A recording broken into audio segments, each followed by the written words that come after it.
Bonjour la minorité éveillée. Ce n'est pas un appel à la panique, c'est une invitation à ne pas croire, mais à observer. Si ton esprit est embrumé, si tu te sens décalé, déconcentré, déconnecté, ou plus vraiment toi-même, tu n'es pas seul. Levons le voile sur ce qui transforme ton monde intérieur sans ton consentement.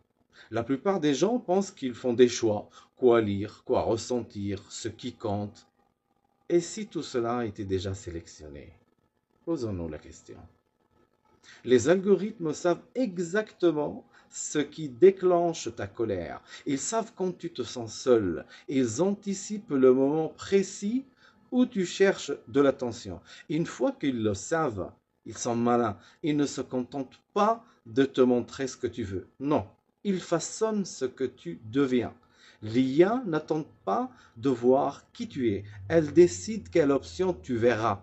Les informations, les tendances, les récits, tu es guidé vers une réalité fabriquée par du code que tu ne liras jamais, par des systèmes auxquels tu n'as jamais réellement consenti.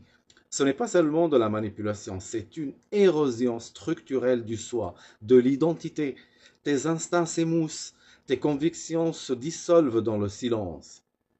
Et cela ne se fait pas par la force. D'abord, tu te sens engourdi, constamment réactif. Tu passes de l'apathie à l'agitation sans raison claire. C'est un système nerveux saturé de simulation artificielle. Nous faisons défiler, nous cliquons, nous réagissons, nous partageons. Nos cerveaux n'ont jamais été conçus pour absorber autant d'informations.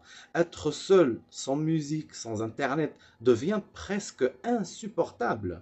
Les neurosciences modernes montrent que sans concentration profonde et continue, le cerveau ne peut pas transformer les expériences à court terme en souvenirs à long terme.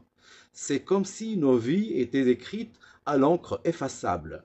Tu as du mal à te souvenir de conversations, de moments, parfois même d'un sentiment de l'an dernier. Ce n'est pas seulement du stress, c'est une rupture dans l'encodage de la mémoire. Un détail oublié ici, un autre là, et le tour est joué. Ton attention se fragmente. Les psychologues appellent ça de la dérive cognitive, mais aujourd'hui, c'est plus grave. Tu n'oublies pas seulement des moments, tu oublies qui tu es. Comment savoir si cela t'arrive?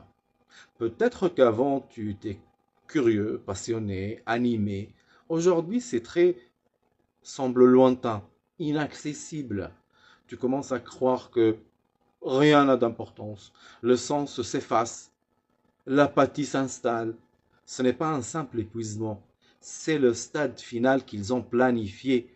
En ce moment-là, le soi devient vulnérable et c'est là que tu peux être réécrit. Si tout cela te parle, ne panique pas. Cela signifie que quelque chose en toi se souvient encore. Et s'il y a une mémoire, il y a un chemin de retour. La mémoire ne disparaît pas d'un coup, elle s'effrite à travers 1000 petits compromis. Un jour, tu te réveilles sans reconnaître la forme de ton propre esprit. Mais si tu poses les bonnes questions, si tu acceptes le silence, des fragments reviennent. Tu n'as jamais été effacé, seulement dissimulé. Et voici ce qu'ils espèrent que tu ne comprendras jamais. S'ils fragmentent ta mémoire, ils fragmentent ton identité. Et s'ils fragmentent ton identité, ils n'ont plus besoin de te contrôler. Tu le feras toi-même. Ce n'est pas de la paranoïa, c'est un mode opératoire. Mais derrière le brouillard, tu es toujours là. Tes pensées sont ton territoire. Ton attention est ton arme. Ta mémoire est la carte. Et ton identité ne leur appartient pas. Si quelque chose s'est réveillé en toi en m'écoutant, ce n'est pas moi, c'est toi.